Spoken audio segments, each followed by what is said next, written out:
murid-muridnya. Lalu bagaimana dengan penyebutan Nabi Muhammad dalam Alkitab? Jadi Nabi Muhammad SAW, menurut para teolog Muslim, dia disebutkan dalam Perjanjian Lama dan Perjanjian Baru. Sebenarnya Al-Quran sendiri sudah menyebutkan di surah ke-7 ayat 157 bahwa penyebutan Nabi Muhammad SAW ada di kitab suci mereka. Berarti kitab suci orang Yahudi dan Kristen. Kita melihat hal ini di Perjanjian Lama, di kitab Ulangan, pasal 18 ayat 18.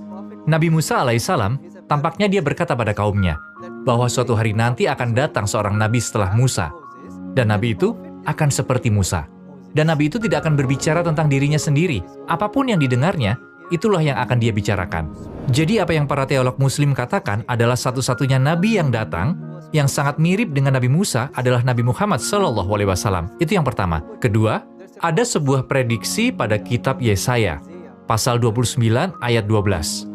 Di mana malaikat mendatangi orang tersebut dan malaikat berkata, bacalah. Dan orang itu berkata, aku tak bisa membaca. Dan itulah yang terjadi pada Nabi Muhammad SAW saat malaikat Jibril datang dan lalu dia meminta Nabi Muhammad SAW untuk membaca. Dalam kitab Kidung Agung pasal 5 ayat 16, kata Muhammad ada di sana kan? Dan juga kata Muhammad ada dalam bahasa Ibrani. Jadi ini adalah perjanjian lama. Saat berbicara tentang perjanjian baru, para teolog Muslim mengatakan banyak sekali prediksi. Lihatlah, orang Yahudi sedang menunggu kedatangan seorang nabi. Seperti yang dikatakan Nabi Musa alaihissalam, seorang nabi akan datang setelahku, benar, yang akan menjadi sepertiku. Jadi pada masa Yesus, umat Kristen masih menantikan datangnya nabi itu. Maka mereka bertanya pada Yohanes Pembaptis, apakah engkau nabi itu? Yohanes Pembaptis bilang, bukan. Jadi nabi itu menurut Yesus, dia berkata, dalam Injil Yohanes pasal 16 ayat 7, adalah lebih berguna bagi kamu, berarti murid-muridku, jika aku pergi. Sebab jikalau aku tidak pergi, penghibur itu tidak akan datang padamu.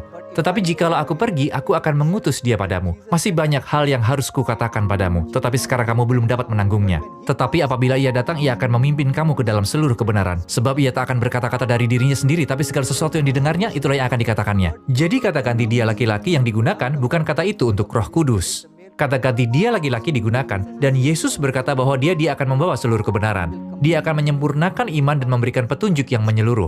Maka Muslim mengatakan petunjuk yang menyeluruh diberikan oleh Allah melalui Nabi Muhammad SAW.